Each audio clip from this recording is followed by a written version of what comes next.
Siang itu, matahari bersinar terik, menembus celah gorden jendela dapur. Aku sedang merapikan rumah, seperti biasa, saat menemukan dompet Rio, suamiku, tergeletak di meja ruang tamu. Seharusnya dia membawanya ke kantor, tapi mungkin terburu-buru. Aku tersenyum kecil, berniat menyimpannya di tempat yang aman agar tidak ketinggalan lagi. Saat ku pegang, dompet itu terasa sedikit lebih tebal dari biasanya. Rasa ingin tahu mengusikku. Aku membuka resletingnya, dan di antara tumpukan kartu dan uang, terselip selembar kertas kecil yang terlipat rapi. Jantungku berdebar tak menentu. Kertas itu adalah nota pembelian. Mataku menelusuri tulisan di sana, toko perhiasan berlian indah. Dan yang membuat napas tertahan adalah daftar itemnya. Sebuah cincin berlian dengan ukiran kasih ibu. Harganya fantastis, jauh di atas yang pernah Rio belikan untukku. Tenggorokanku tercekak. Kasih ibu? Untuk siapa? Rio tak pernah memberiku cincin dengan ukiran seperti itu. Bahkan ulang tahun pernikahan kami baru saja lewat bulan lalu, dan kado darinya hanyalah sepasang anting sederhana. Kepalaku mulai dipenuhi pertanyaan-pertanyaan tak terjawab. Rio sangat sibuk akhir-akhir ini, sering pulang larut malam dengan alasan pekerjaan. Aku selalu percaya padanya, mencoba memahami bebannya. Tapi nota ini terasa seperti pukulan telak. Aku mencoba menenangkan diri, mungkin ini salah paham. Tapi bagaimana bisa cincin berlian, ukiran khusus, harga yang selangit? Untuk siapa lagi kalau bukan untuk wanita lain? Air mataku mulai menggenang, pandanganku kabur. Aku mencengkram nota itu erat-erat, seolah ingin meremasnya hingga tak berbekas. Aroma masakan di dapur tiba-tiba terasa hambar.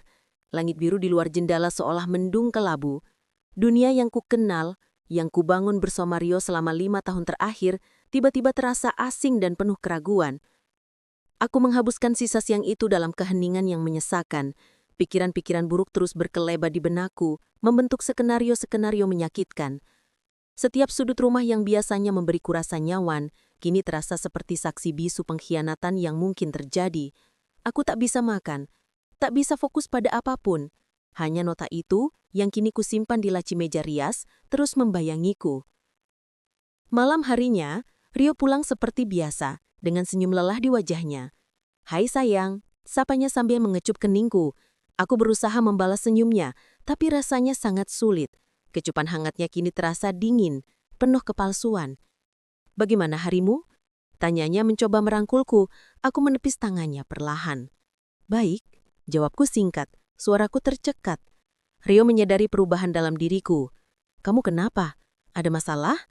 Tanyanya, sorot matanya menunjukkan kekhawatiran. Aku menatapnya. Inilah kesempatanku untuk bertanya, untuk mengorek kebenaran. Tapi kata-kata itu tak bisa keluar. Tenggorokanku serasa dicekik. Aku takut mendengar jawabannya. Aku takut jika dugaanku benar, duniaku akan hancur berkeping-keping.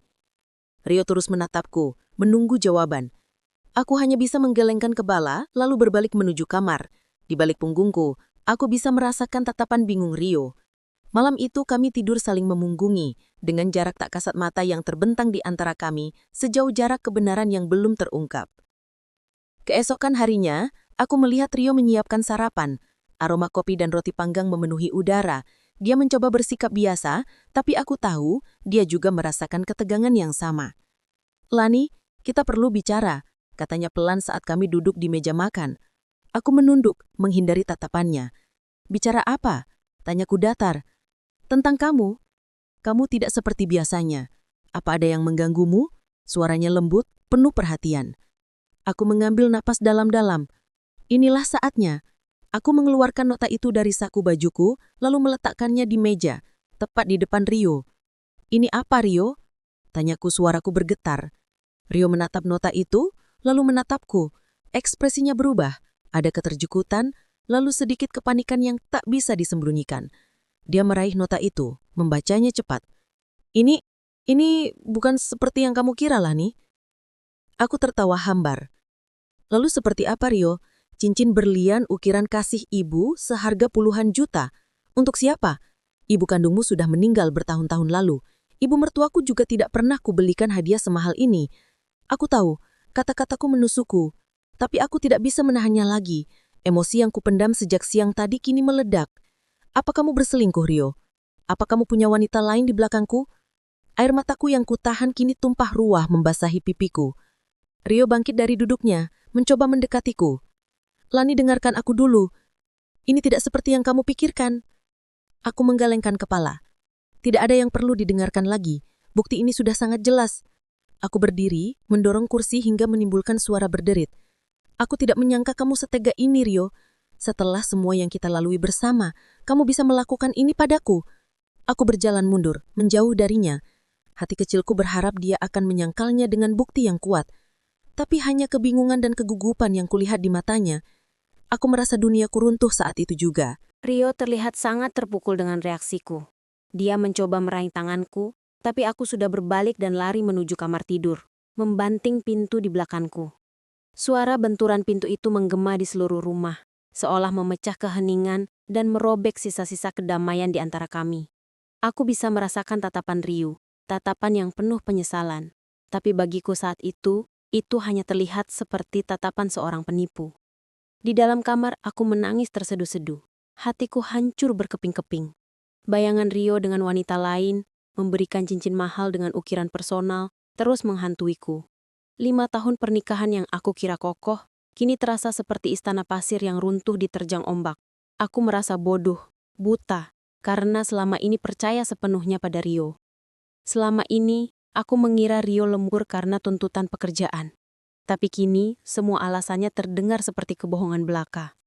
Aku meraih ponselku, mencari kontak sahabatku, Maya. Aku perlu seseorang untuk berbagi, seseorang yang bisa memberiku kekuatan. Namun jari-jariku ragu. Haruskah aku menceritakan ini pada Maya? Bagaimana jika Maya juga meragukan Rio, atau bahkan lebih buruk, menyuruhku untuk menyerah? Aku tidak ingin memperburuk keadaan. Aku ingin menghadapi Rio, mengorek kebenaran langsung darinya.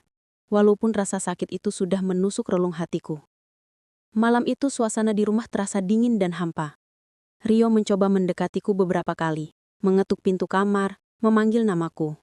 Lani, kumohon, buka pintunya. Kita perlu bicara baik-baik. Pintanya lembut, tapi hanya keheningan yang menjawab. Aku bersembunyi di balik selimut, memejamkan mata, berusaha menulikan telingaku dari suara Rio. Aku tidak ingin mendengar alasan apapun lagi. Bagiku semua penjelasan Rio pasti hanya akan menjadi kebohongan baru. Keesokan paginya, aku keluar dari kamar dengan mata bengkak dan wajah pucat. Aku melihat Rio duduk di sofa ruang tamu, menatap pintu kamarku dengan sorot mata penuh penyesalan. Begitu melihatku, Rio langsung berdiri. Lani, aku mohon, berikan aku kesempatan untuk menjelaskan, ujarnya suaranya serak. Aku hanya menatapnya dingin, lalu berjalan menuju dapur tanpa mengucapkan sepatah kata pun. Aku membuat kopi untuk diriku sendiri, menghindari tatapan Rio. Aku tahu kamu marah, Lani. Aku pantas menerimanya, kata Rio mengikutiku ke dapur. Tapi tolong, jangan menghukumku dengan diammu seperti ini. Itu jauh lebih menyakitkan daripada kemarahanmu. Aku menghela napas panjang. Aku ingin berteriak, ingin meluapkan semua kekecewaan dan rasa sakitku. Tapi entah mengapa, kata-kata itu tak bisa keluar. Tenggorokanku masih tercekat. Aku hanya bisa menatap Rio dengan tatapan terluka, seolah ingin menyampaikan semua perasaanku tanpa suara. Aku akan pergi ke kantor, kata Rio akhirnya, setelah beberapa saat keheningan. Nanti malam, aku janji, aku akan menjelaskan semuanya. Aku mohon, beri aku waktu. Aku hanya mengangguk pelan, tanpa menoleh. Aku tahu anggukan itu bukan berarti setuju, melainkan hanya tanda bahwa aku sudah terlalu lelah untuk berdebat. Dengan langkah berat, Rio meninggalkan rumah. Kepergiannya meninggalkanku sendirian, terperangkap dalam labirin prasangka dan kesepian. Rumah terasa begitu luas, begitu kosong, seolah menghilangkan jiwanya. Di sisi lain, aku tak bisa berhenti memikirkan Rio. Mengapa dia begitu ngotot ingin menjelaskan? Apakah ada sesuatu yang aku lewatkan? Rasa ingin tahu itu menggerogotiku. Namun rasa sakit hati jauh lebih besar. Aku menatap keluar jendela, melihat langit biru yang seolah ikut mendung di hatiku. Aku tahu malam nanti akan menjadi malam yang panjang dan penuh pertarungan batin. Rio pulang kerja lebih awal hari itu, tapi aku sudah tidak ada di rumah. Aku memutuskan untuk pergi, meninggalkan Rio sendiri dengan semua pertanyaan dan kesalahpahaman ini. Sebuah firasat buruk merayapi hatinya, tapi aku tak peduli. Aku hanya butuh menjauh, menenangkan diri dari badai emosi yang melandaku. Aku menulis surat singkat, meletakkannya di meja makan agar dia menemukannya. Rio, aku butuh waktu. Aku tidak bisa menghadapi ini sekarang. Aku pergi ke rumah ibu. Jangan mencariku. Aku akan menghubungimu jika aku sudah siap. Lani. Di dalam taksi menuju rumah ibuku, air mataku tak henti-hentinya mengalir. Hatiku perih, seolah dicabik-cabik. Aku merasa Rio telah menghancurkan kepercayaanku, meruntuhkan semua impian yang telah kami bangun bersama. Setiap kenangan manis kini terasa pahit, setiap janji terasa kosong. Aku hanya ingin menjauh, menenangkan diri dari badai emosi yang melandaku.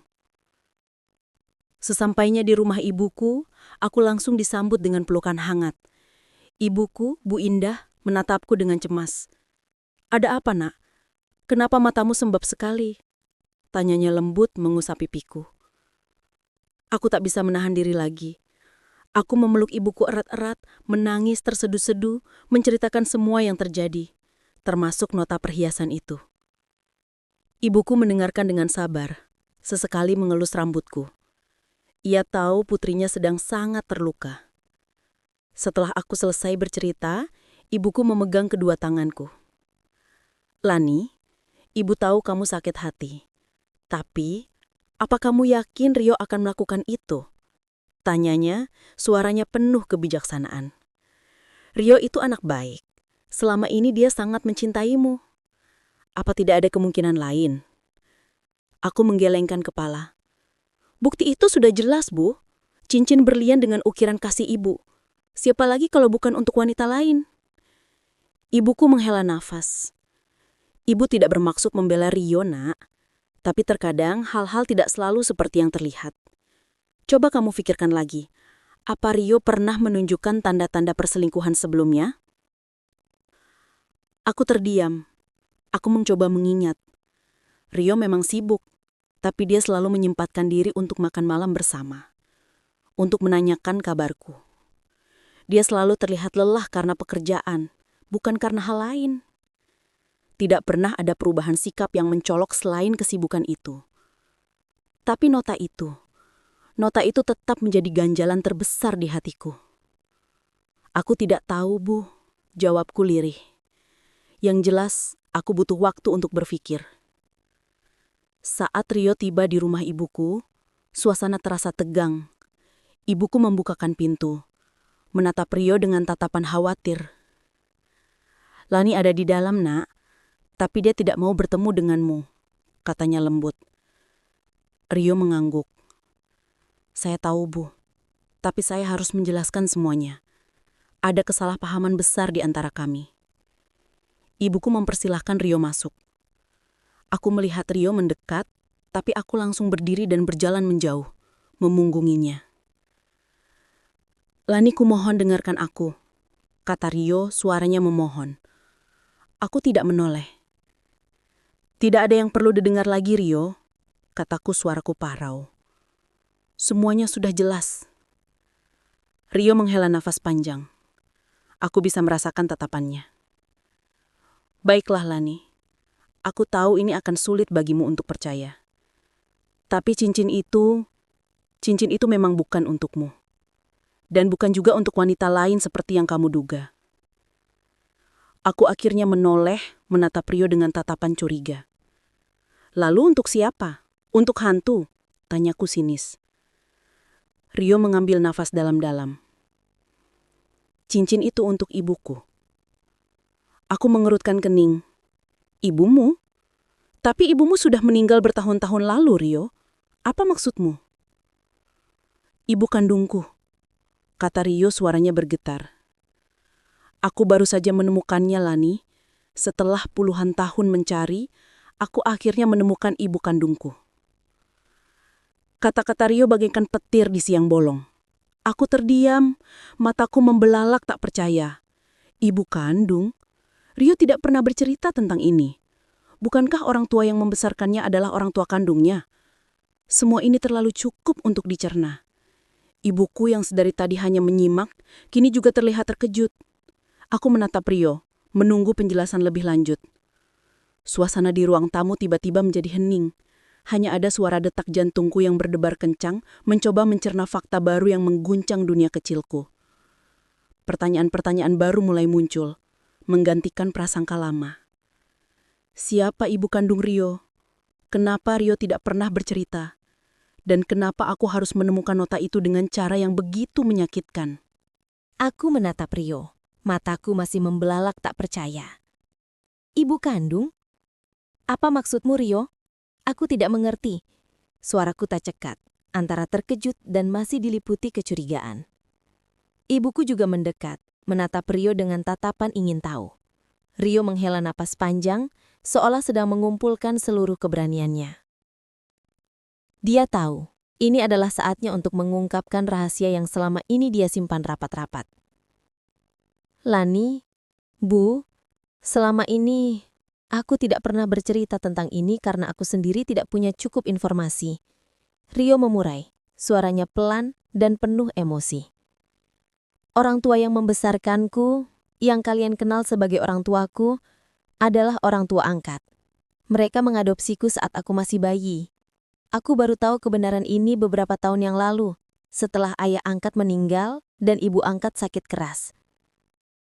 Aku dan ibuku mendengarkan dengan saksama. Raut wajah kami menunjukkan keterkejutan yang mendalam. Kisah ini sungguh di luar dugaanku.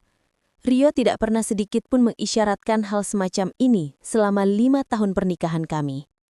Mereka tidak pernah ingin aku tahu, karena takut aku akan merasa tidak dicintai atau menjadi orang tua kandungku. Lanjut Rio, suaranya kini sedikit bergetar. Tapi sebelum ibu angkat meninggal, dia menceritakan semuanya padaku.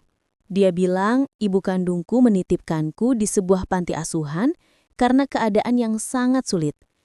Ada cincin yang ditinggalkan dengan ukiran kasih ibu. Itu adalah tanda pengenal jika suatu hari aku menemukannya. Aku merasakan air mataku kembali menggenang, tapi kali ini bukan karena amarah atau sakit hati, melainkan karena rasa bersalah dan simpati yang mendalam. Aku mulai memahami mengapa Rio menyembunyikan semua ini. Sejak saat itu, aku mulai mencari.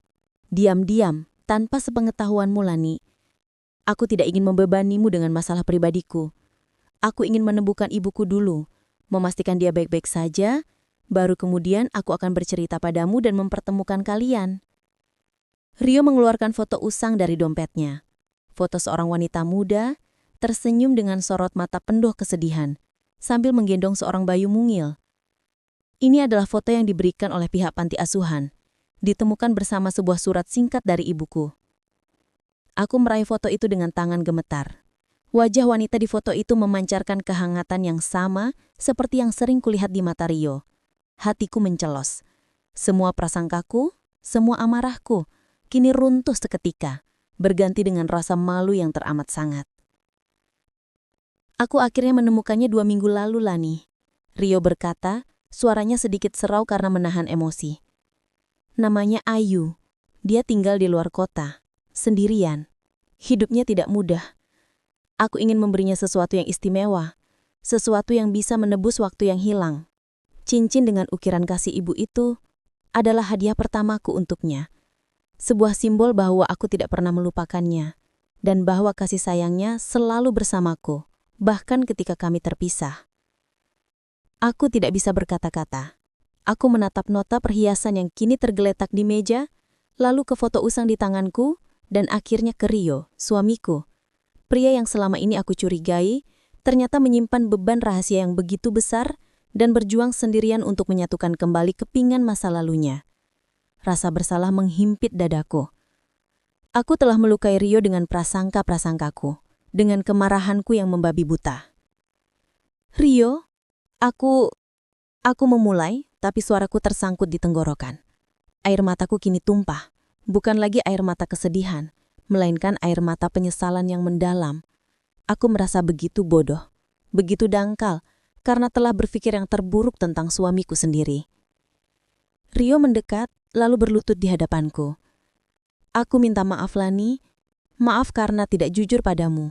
Maaf karena membuatmu khawatir. Aku hanya ingin semuanya perfect saat aku memperkenalkan ibuku padamu. Aku ingin kamu menjadi bagian dari momen bahagia itu. Aku menggelengkan kepala, Air mata terus membasahi pipiku. Aku menarik Rio ke dalam pelukanku, memeluknya erat-erat seolah ingin menebus semua kesalahanku. Tidak, Rio. Aku yang seharusnya minta maaf. Aku yang salah.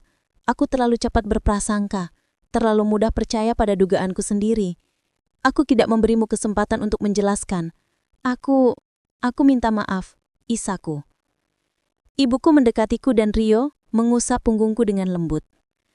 Sudah, Nak, sudah. Sekarang kalian sudah tahu kebenarannya. Yang penting kalian bisa melewatinya bersama. Rio membalas pelukanku, lega karena akhirnya kebenaran terungkap.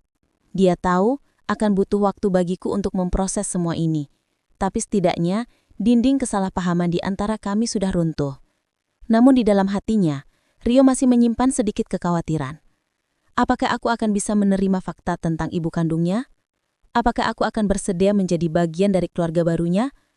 Babak baru dalam hidup kami baru saja bermula, dengan segala ketidakpastian dan harapan yang menyertainya. Pelukan hangat Rio perlahan meredakan isakanku. Namun, rasa bersalah yang menggerogoti hatiku tak serta-merta hilang. Aku mendongak, menatap mata Rio yang masih memancarkan kesedihan. Kenapa kamu tidak bilang dari awal, Rio? Aku istrimu. Tanyaku lirih, suaraku masih bergetar. Rio mengusap air mata di pipiku. Aku tahu, sayang. Aku sangat ingin bercerita. Tapi ini adalah luka lama yang baru saja terbuka. Aku sendiri masih memprosesnya. Dan aku ingin, ketika aku bercerita padamu, semua sudah jelas.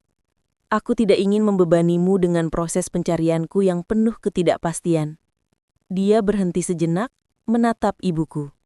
Lagi pula, aku ingin membuat kejutan. Saat aku bisa mempertemukan kalian berdua. Ibuku tersenyum tipis. Sudahlah, Lani. Rio punya alasannya sendiri. Yang penting sekarang, kalian sudah jujur satu sama lain. Jangan biarkan kesalahpahaman merusak kebahagiaan kalian. Aku mengangguk, masih merasa malu dengan ledakan emosiku tadi. Aku ingat betapa kerasnya aku menuduh Rio, betapa aku membayangkan skenario terburuk. Kini, semua itu terasa begitu bodoh dan tidak adil. Aku minta maaf, Rio. Aku benar-benar minta maaf. Aku tidak seharusnya berpikir begitu. Ucapku menunduk. Rio mengangkat daguku, memaksaku menatap matanya. Tidak apa-apa, sayang. Aku mengerti. Kamu terluka. Dan aku yang menyebabkan itu. Aku minta maaf. Di tengah suasana haru itu, aku mulai merasakan kekosongan yang berbeda. Bukan lagi kekosongan karena pengkhianatan, melainkan karena fakta bahwa selama ini, aku tidak mengetahui bagian penting dari kehidupan suamiku.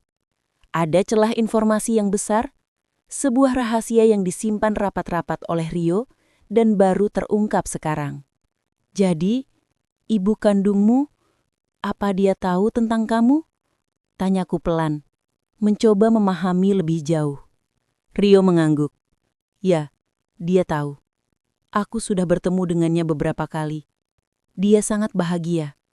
Tapi dia juga sangat menyesal dengan masa lalu. Aku belum bercerita padanya tentangmu. Tentang kita. Aku ingin, saat aku memperkenalkanmu padanya, semuanya sudah damai di antara kita. Di mana dia sekarang? Tanyaku. Rasa ingin tahu mulai mengalahkan rasa bersalahku. Dia tinggal di sebuah desa kecil di pinggir kota. Jawab Rio. Hidupnya sederhana. Dia bekerja sebagai penjahit. Aku sudah mencoba membujuknya untuk pindah ke kota, ke tempat yang lebih layak. Tapi dia menolak. Katanya dia sudah nyaman di sana. Aku membayangkan sosok ibu kandung Rio. Wanita yang harus rela melepaskan anaknya demi kelangsungan hidup. Hatiku terenyuh. Kini aku mengerti makna di balik ukiran kasih ibu pada cincin itu. Itu bukan sekadar perhiasan, melainkan simbol pengorbanan dan cinta tak terbatas. Jadi, cincin itu memang untuknya? Tanyaku lagi, ingin memastikan. Rio menyenyum kecil. Ya sayang, untuknya. Aku ingin memberikannya saat kita pergi menemuinya. Aku ingin kamu ada di sana, Lani. menjadi bagian dari momen spesial ini. Sebuah kelegaan besar membanjiri hatiku. Namun bersamaan dengan itu, muncul pula rasa khawatir baru. Bagaimana jika ibu kandung Rio tidak menyukaiku? Bagaimana jika aku tidak bisa diterima? Ini adalah babak baru dalam hidup Rio, dan aku merasa sedikit gugup untuk menjadi bagian dari itu. Tentu saja aku akan ikut Rio, kataku memegang tangan suamiku erat. Aku ingin bertemu dengannya. Aku ingin mengenalnya. Ibuku tersenyum tipis melihat kami berdua. Nah, begitu kan enak. Tidak ada lagi rahasia.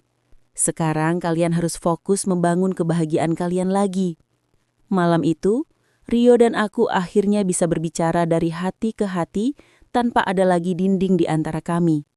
Rio menceritakan detail pencariannya, bagaimana dia menelusuri jejak-jejak masa lalu, dari panti asuhan hingga bertemu dengan beberapa orang yang mengenal ibu kandungnya. Aku mendengarkan dengan seksama, sesekali menyeka air mata yang menetes. Aku menyadari betapa kuat dan tabahnya suamiku. Meskipun kebenaran telah terungkap, aku tahu bahwa perjalanan kami belum selesai. Ada luka lama yang perlu disembuhkan, ada masa depan baru yang perlu dibangun bersama. Kekosongan yang aku rasakan kini bukan lagi kekosongan karena pengkhianatan, melainkan kekosongan informasi yang perlu diisi dengan cerita-cerita baru, dengan perkenalan baru, dengan ikatan keluarga yang baru. Aku tahu, perjalananku untuk mengenal ibu kandung Rio akan menjadi bagian penting dari kisah cinta kami. Beberapa hari setelah pengungkapan kebenaran, aku merasa ada perubahan besar dalam diriku. Beban di hatiku terangkat, digantikan oleh semangat baru dan rasa penasaran yang mendalam. Aku menghabiskan waktu berbicara panjang dengan Rio, menggali lebih banyak detail tentang Ibu Ayu, ibu kandung Rio. Rio menunjukkan foto-foto Ibu Ayu yang baru diambilnya, menceritakan kebiasaan-kebiasaan kecilnya dan betapa sabarnya Ibu Ayu menghadapi hidup. Aku mendengarkan dengan seksama, mulai membentuk gambaran tentang sosok wanita yang sebentar lagi akan kutemui. Rio juga meminta maaf lagi karena merahasiakan hal sebesar ini. Aku tahu, aku salah tidak memberitahumu, Lani, tapi aku sangat takut kamu akan merasa terbebani. Ini adalah masalah yang sangat personal bagiku, dan aku tidak ingin kamu merasa terseret ke dalamnya. Aku tersenyum, mengusap lengan Rio. Tidak ada lagi rahasia di antara kita ya. Mulai sekarang kita hadapi semuanya bersama, baik itu kebahagiaan atau kesulitan. Hari yang dinanti tiba.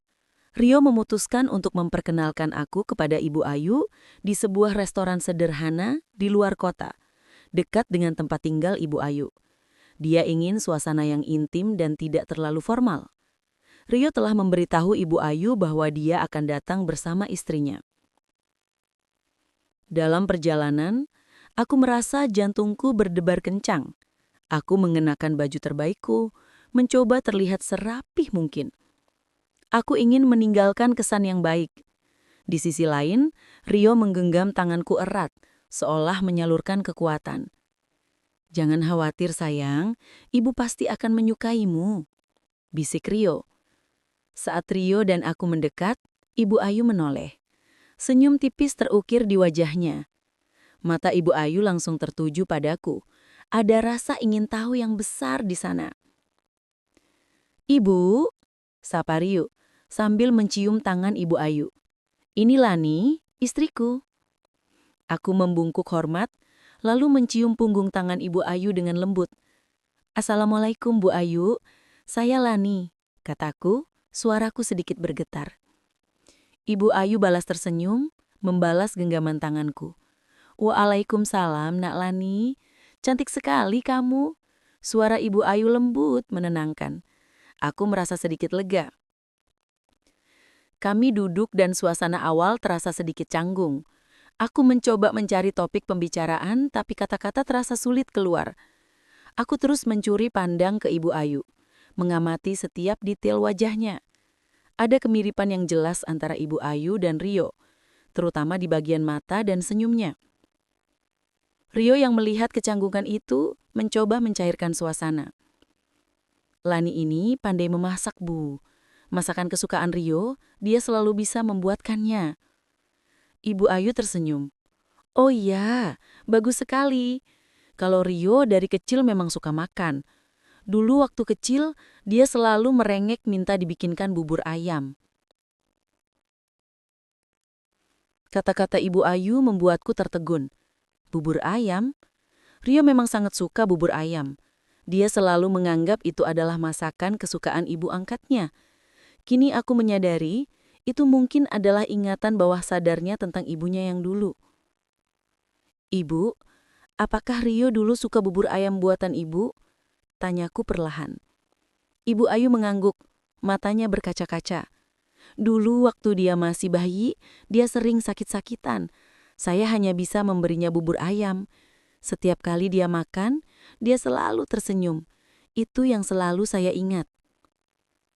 Mendengar itu, air mataku tak bisa lagi dibendung. Aku menoleh ke Rio, melihat mata suaminya juga sudah berkaca-kaca. Rio meraih tangan Ibu Ayu, lalu menciumnya. Terima kasih, Ibu. Terima kasih karena sudah melahirkanku, karena sudah merawatku meskipun sebentar. Bisik Rio. Ibu Ayu memeluk Rio erat. Isakannya mulai terdengar. Maafkan aku, Nak. Maafkan Ibu karena telah meninggalkanmu. Ibu tidak punya pilihan lain saat itu. Ibu sangat miskin, dan Ibu ingin kamu mendapatkan kehidupan yang lebih baik.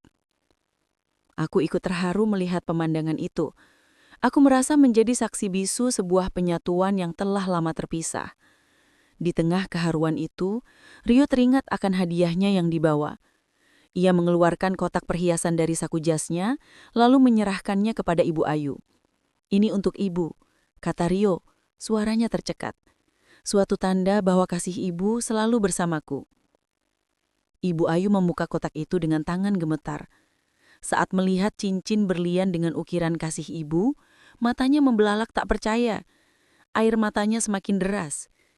Cincin ini persis seperti yang dulu Ibu tinggalkan bersamamu, bisiknya.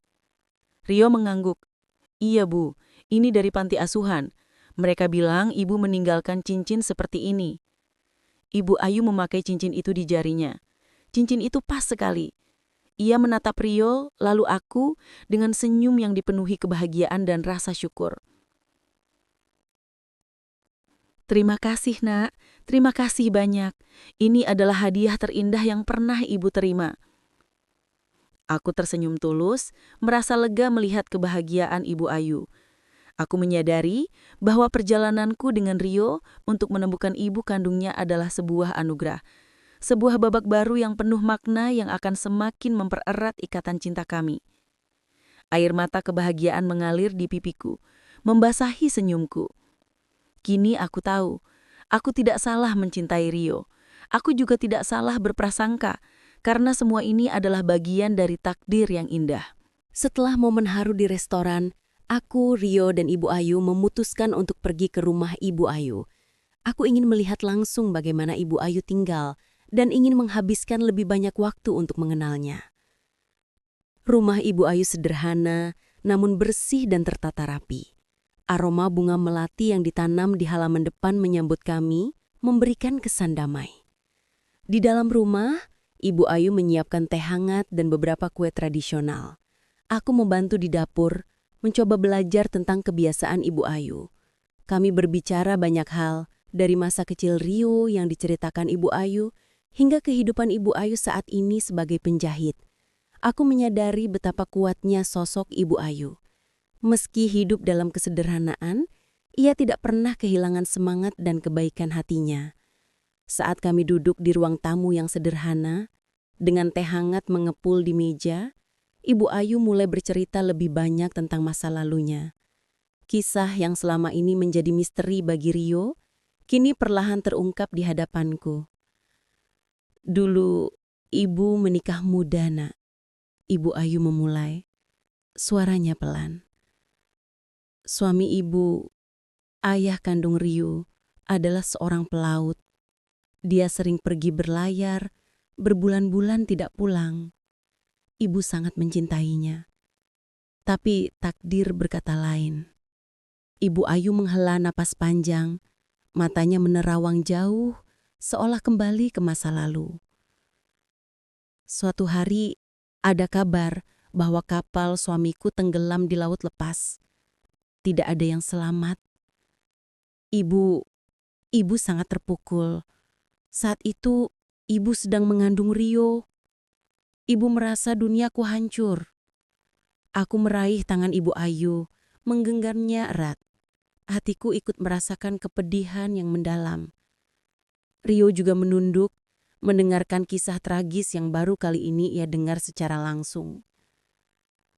Dulu, ibu menikah muda, Nak. Suami ibu, ayah kandung Rio, adalah seorang pelaut. Dia sering pergi berlayar, berbulan-bulan tidak pulang. Ibu sangat mencintainya. Tapi takdir berkata lain. Suatu hari, ada kabar bahwa kapal suamiku tenggelam di laut lepas. Tidak ada yang selamat. Ibu sangat terpukul. Saat itu, ibu sedang mengandung Rio. Ibu merasa duniaku hancur. Aku meraih tangan Ibu Ayu, menggenggamnya erat. Hatiku ikut merasakan kepedihan yang mendalam. Rio juga menunduk, mendengarkan kisah tragis yang baru kali ini ia dengar secara langsung.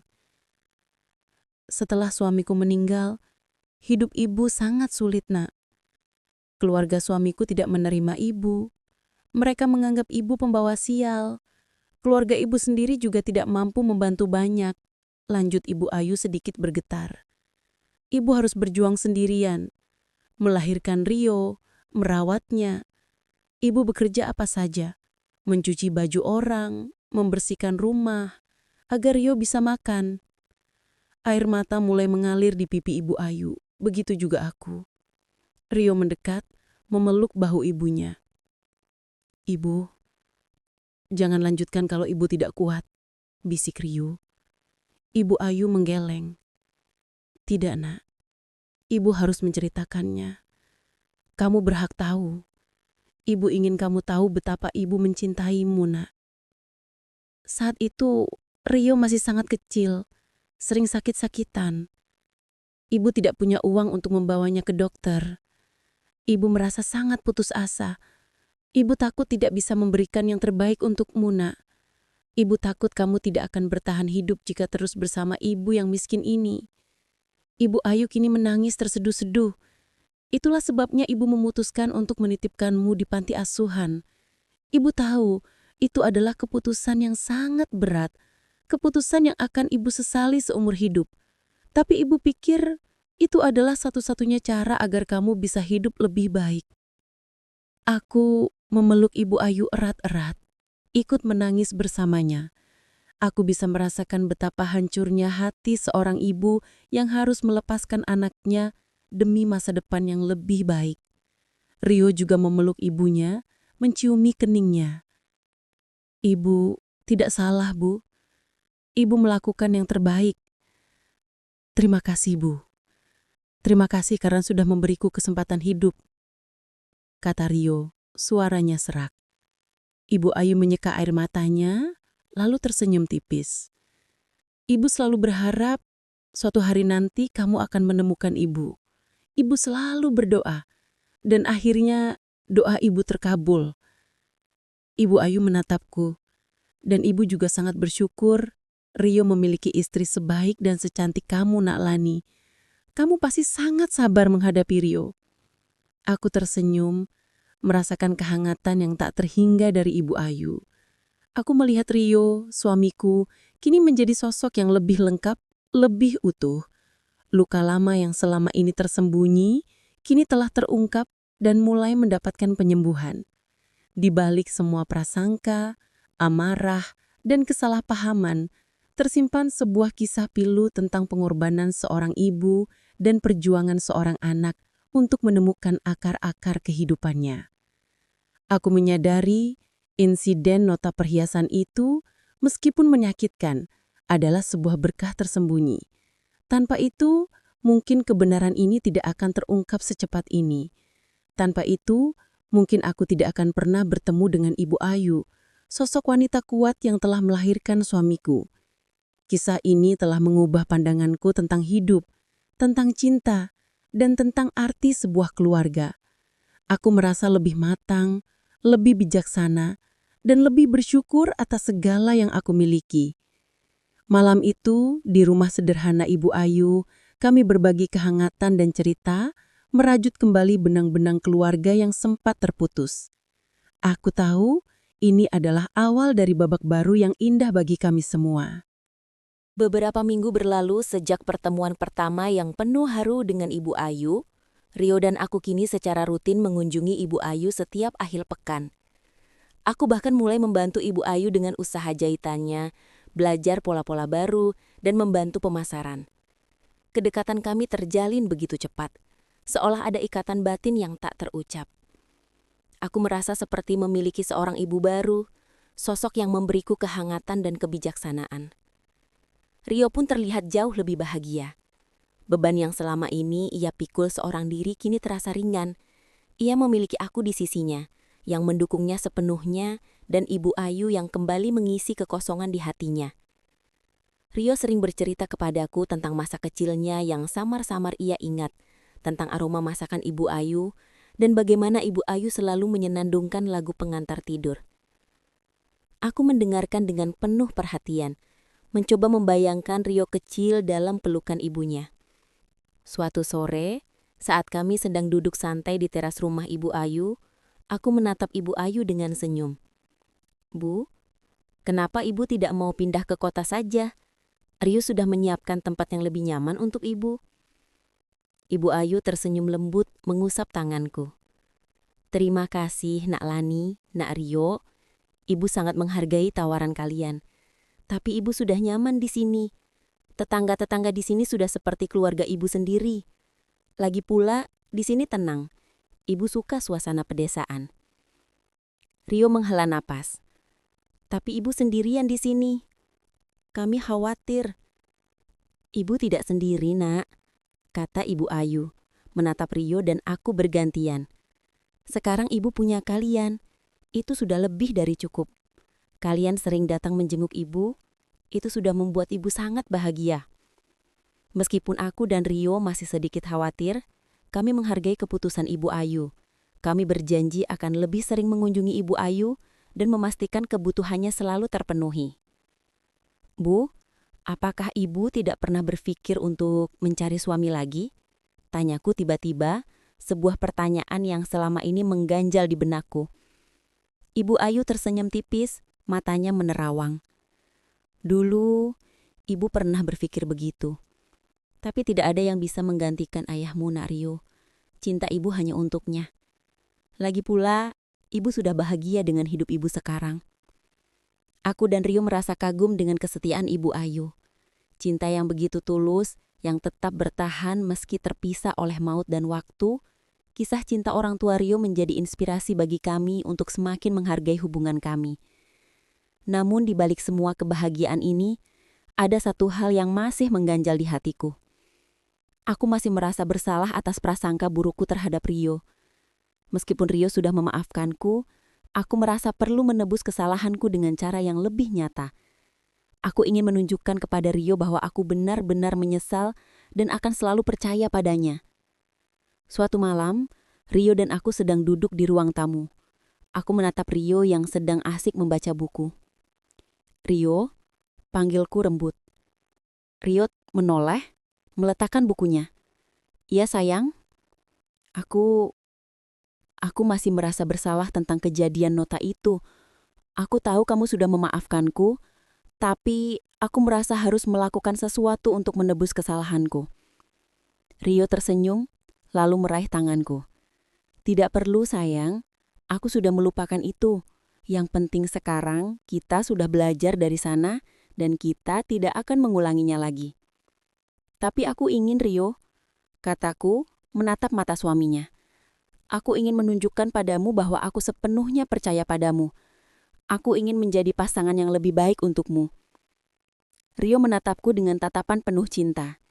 Ia tahu aku adalah wanita yang tulus dan berhati mulia. "Jadi," kata Rio, Kalau begitu, bagaimana kalau kita merencanakan liburan bersama?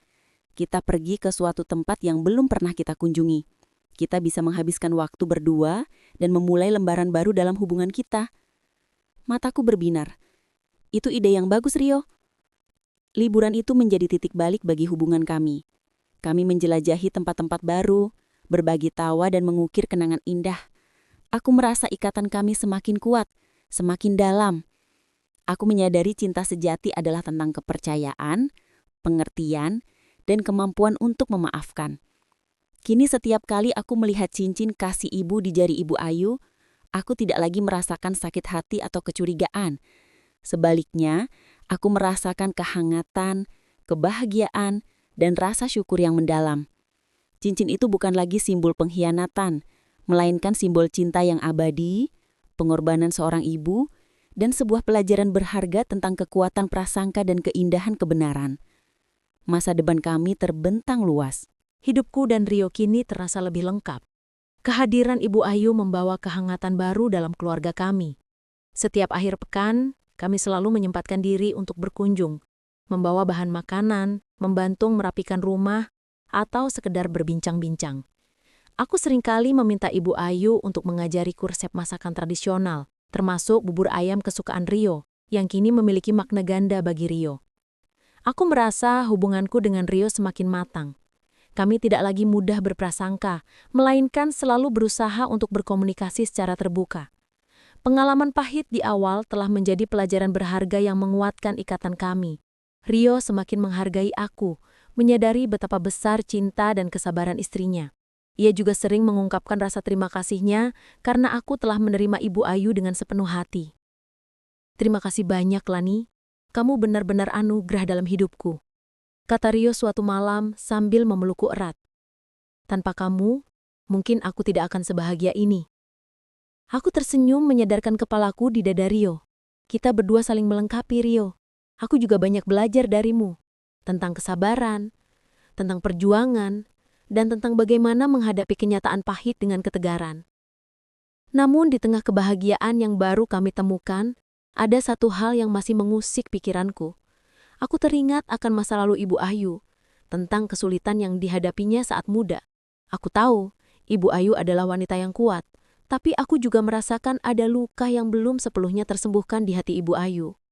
Luka kehilangan, luka perjuangan, dan luka penyesalan karena harus melepaskan Rio. Suatu siang saat Rio sedang bekerja, aku mengunjungi Ibu Ayu sendirian. Kami duduk di teras, menikmati teh hangat dan suasana pedesaan yang damai. Bu, apakah Ibu tidak pernah merasa sedih atau menyesal dengan keputusan Ibu dulu? Tanyaku perlahan, mencoba berhati-hati agar tidak melukai perasaan Ibu Ayu. Ibu Ayu tersenyum tipis, menatap ke arah sawah yang terhampar luas. Tentu saja, Nak Lani. Setiap hari Ibu menyesal. Setiap malam, Ibu menangis memikirkan Rio. Ibu selalu bertanya-tanya, bagaimana kabarmu? Apakah kamu bahagia? Apakah kamu mendapatkan keluarga yang baik? Air mata mulai menggenang di mata Ibu Ayu. Tapi, Ibu tahu itu adalah keputusan yang terbaik saat itu. Ibu tidak punya pilihan lain. Penyesalan itu akan selalu ada, Nak. Itu adalah bagian dari hidup Ibu. Aku menggenggam tangan Ibu Ayu. Saya tahu, Bu, tapi Ibu sudah melakukan yang terbaik. Dan lihat sekarang, Rio tumbuh menjadi pria yang baik yang mencintai Ibu. Ibu tidak perlu lagi merasa bersalah. Ibu Ayu menatapku, matanya berkaca-kaca. Kamu wanita yang baik, Nak Lani. Ibu sangat beruntung memiliki menantu sepertimu. Mendengar itu, hatiku menghangat. Aku merasa lebih dekat dengan Ibu Ayu. Aku tahu, kami berdua adalah wanita yang kuat, yang telah melewati berbagai badai kehidupan dan kini siap menghadapi masa depan dengan senyuman. Cahaya di balik badai telah muncul. Kehidupan kami tidak lagi diliputi keraguan atau kesalahpahaman. Sebaliknya, ada kejelasan, kejujuran, dan cinta yang semakin mendalam. Aku menyadari semua konflik, semua air mata, dan semua penyesalan itu adalah bagian dari perjalanan yang membentuk kami menjadi pribadi yang lebih baik. Ini adalah kisah tentang bagaimana sebuah prasangka bisa menghancurkan. Namun, kebenaran dan pengampunan bisa membangun kembali segalanya, menjadi lebih indah dari sebelumnya. Tahun-tahun berlalu, dan hidupku bersama Rio dipenuhi dengan kebahagiaan yang berlipat ganda. Kami dikaruniai seorang putri cantik bernama Kirana, yang wajahnya mewarisi kecantikanku dan sorot mata hangat Rio. Kirana tumbuh menjadi anak yang ceria dan penuh kasih sayang, selalu antusias saat diajak berkunjung ke rumah Nenek Ayu.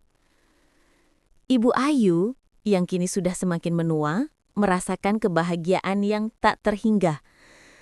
Kehadiran Kirana memberinya semangat baru. Dia selalu menyiapkan makanan kesukaan Kirana, menceritakan dongeng-dongeng lama, dan mengajarkan Kirana menanam bunga di halaman rumah. Rio dan aku sering melihat Ibu Ayu tersenyum tulus, senyum yang menunjukkan kedamaian setelah melewati badai kehidupan. Cincin kasih ibu yang diberikan Rio tak pernah lepas dari jari Ibu Ayu, menjadi pengingat akan cinta yang tak pernah padam. Rio dan aku sendiri menjalani kehidupan pernikahan yang harmonis. Kami adalah pasangan yang saling mendukung, saling memahami, dan saling mempercayai. Insiden nota perhiasan di masa lalu menjadi sebuah cerita yang sering kami kenang, bukan dengan kepedihan, melainkan dengan senyuman dan pelajaran berharga. Suatu malam, saat Kirana sudah tertidur pulas, Rio dan aku duduk di balkon kamar kami, menatap langit malam yang bertaburan bintang. Angin malam berhembus pelan, membawa aroma melati dari taman. "Lihatlah Rio," kataku, menyandarkan kepalaku di bahu suamiku. "Hidup kita sekarang seperti sebuah mozaik ya?" Rio tersenyum, merangkulku erat. "Mozaik yang indah sayang, terbentuk dari kepingan-kepingan cerita, baik yang manis maupun yang pahit." Aku masih ingat betapa hancurnya perasaanku saat menemukan nota itu. Aku berpikir duniaku akan runtuh. Tapi ternyata di balik semua kepedihan itu, ada kebenaran yang begitu indah menanti. Rio mencium keningku. "Itu adalah ujian bagi kita sayang. Ujian yang membuat kita semakin kuat, semakin dewasa, dan semakin menghargai satu sama lain." Dan aku belajar banyak dari sana. Belajar untuk tidak mudah berprasangka. Belajar untuk mendengarkan, dan belajar untuk percaya sepenuhnya pada orang yang kita cintai. Aku juga belajar sayang, belajar bahwa kejujuran adalah yang terpenting, meskipun terkadang sulit untuk diungkapkan. Dan belajar bahwa tidak ada beban yang terlalu berat jika kita membaginya dengan pasangan. Kami terdiam sejenak, menikmati kebersamaan dan kedamaian malam. Aku meraih tangan Rio, menggenggamnya erat. "Aku bersyukur Rio, bersyukur karena Tuhan mengirimkanmu dalam hidupku, dan bersyukur karena semua drama itu justru membawa kita pada kebahagiaan yang tak terduga." Rio menatapku, sorot matanya penuh cinta yang mendalam. "Aku juga bersyukur memilikimu, Lani. Kamu adalah separuh jiwaku. Dan aku berjanji akan selalu mencintaimu, percaya padamu, dan menghadapi segala suka duka bersamamu selamanya." Aku tersenyum, air mata haru mengenangi di mataku. "Janji? Janji," jawab Rio mengulangi kata itu dengan keyakinan penuh. Kami berdua saling menatap di bawah langit malam yang menjadi saksi bisu janji abadi kami. Kisahku dan Rio adalah bukti bahwa cinta sejati mampu mengatasi badai apapun, bahwa kebenaran akan selalu menemukan jalannya, dan bahwa di balik setiap kesalahpahaman selalu ada ruang untuk pengampunan, pemahaman, dan kebahagiaan yang lebih besar. Mozaik kehidupan kami terus terbentuk, dengan setiap kepingan pengalaman menjadikannya semakin indah, semakin kokoh, dan semakin penuh makna.